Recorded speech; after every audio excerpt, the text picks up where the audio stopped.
بسم اللہ الرحمن الرحیم۔ آج کی اس ویڈیو میں ہم ایک بادشاہ اور اس کے نوکر کی بیوی کے عشق کا واقعہ بیان کریں گے۔ ایک بادشاہ محل کی چھت پر ٹہل رہا تھا۔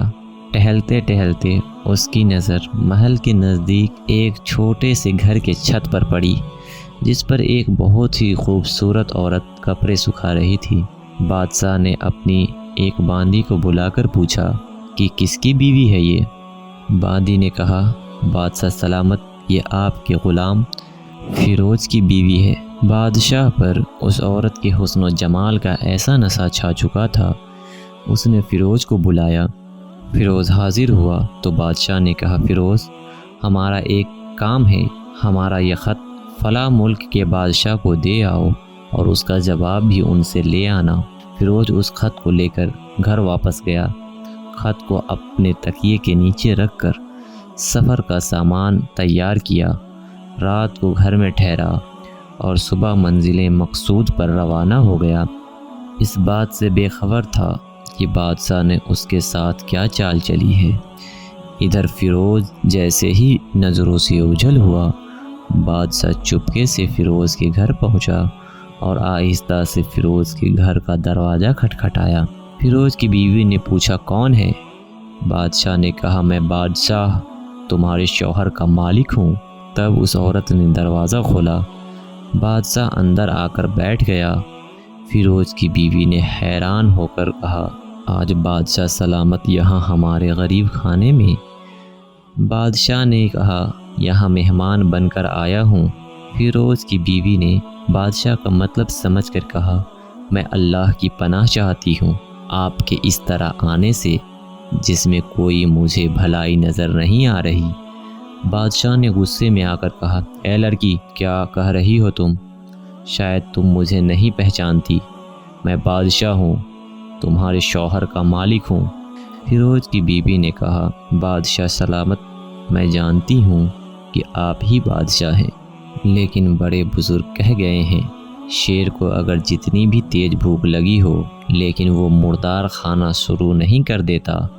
اور کہا، بادشاہ سلامت، تم اس کٹورے میں پانی پینے آئے ہو جس میں تمہارے کتے نے پانی پیا ہے۔ بادشاہ اس عورت کی باتوں سے بڑا شرمندہ ہوا اور اس کو چھوڑ کر واپس چلا گیا، لیکن اپنے چپل وہیں پر بھول گیا۔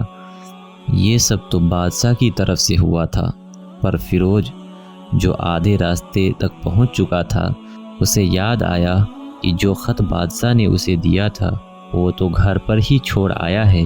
اس نے گھوڑے کو تیزی سے واپس موڑا اور اپنے گھر کی طرف لپکا۔ فیروز اپنے گھر پہنچا تو تکیے کے نیچے سے خط نکالتے وقت اس کی نظر پلنگ کے نیچے پڑے بادشاہ کے چپل پر پڑی، جو وہ جلدی میں بھول گیا تھا۔ فیروز کا سر چکرا کر رہ گیا اور سمجھ گیا کہ بادشاہ نے اس کو سفر پر صرف اس لیے بھیجا تھا تاکہ یہ وہ اپنا مطلب پورا کر سکے۔ فیروز کسی کو کچھ بتائے بغیر چپ چاپ گھر سے نکلا، خط لے کر چل پڑا اور کام ختم کرنے کے بعد بادشاہ کے پاس واپس آیا تو بادشاہ نے انعام کے طور پر اسے 100 دینار دیے۔ فیروز دینار لے کر بازار گیا، عورتوں کے استعمال کے قیمتی کپڑے اور کچھ تحفے بھی خریدے۔ گھر پہنچ کر بیوی کو سلام کیا اور کہا، چلو تمہارے مائکے چلتے ہیں۔ بیوی نے پوچھا، یہ کیا ہے؟ کہا، بادشاہ نے انعام دیا ہے، میں چاہتا ہوں کہ یہ پہن کر تم اپنے گھر والوں کو بھی دکھاؤ۔ بیوی نے کہا، جیسا آپ چاہیں۔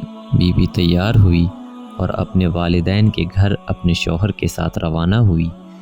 داماد اور بیٹی اور اس کے لائے گئے تحفے کو دیکھ کر سسرال والے بہت خوش ہوئے۔ فیروز بیوی کو چھوڑ کر واپس آ گیا اور 1 مہینے سے زیادہ گزرنے کے باوجود بھی بیوی کا حال تک نہ پوچھا اور نہ اس کو واپس بلایا۔ پھر کچھ دن بعد اس کے سالے اس سے ملنے آئے اور اس سے پوچھا، فیروز، آپ ہماری بہن سے ناراض کیوں ہیں اور اس کی ناراضگی کی وجہ بتائیں یا پھر ہم آپ کو قاضی کے سامنے پیش کریں گے۔ اس نے کہا، اگر تم چاہو تو کر لو، لیکن میرے ذمے اس کا کوئی ایسا حق باقی نہیں ہے جو میں نے ادا نہ کیا ہو۔ وہ لوگ اپنا کیس قاضی کے پاس لے گئے۔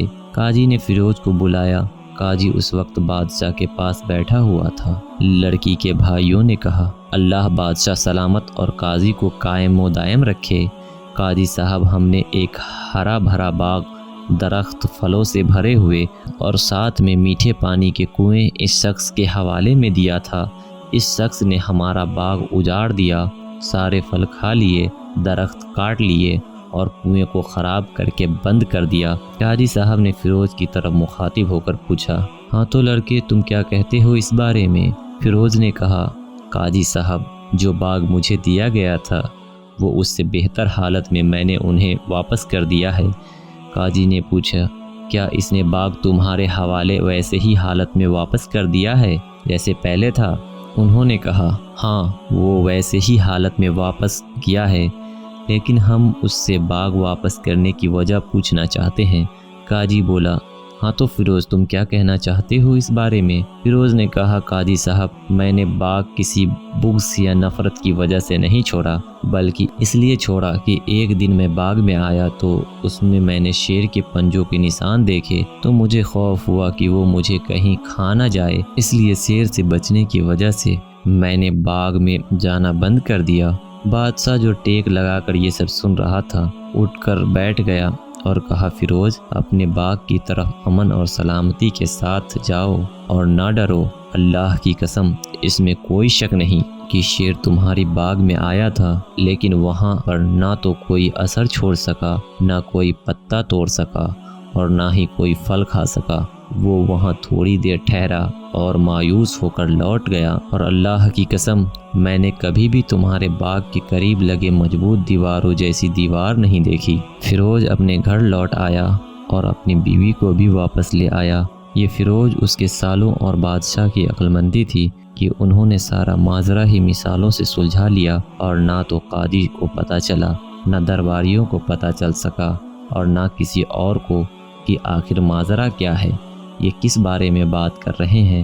کیا خوب بہتر ہیں جو اپنے گھر والوں اور اہل و عیال کی راز چھپایا کرتے ہیں تاکہ لوگوں کو پتہ نہ چل سکے، اپنے گھروں کے بھید کسی پر ظاہر نہ ہو سکے۔ ہم یہ امید کرتے ہیں کہ یہ ویڈیو آپ کو پسند آئی ہوگی۔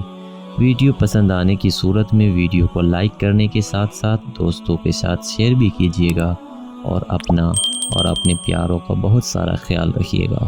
اللہ حافظ۔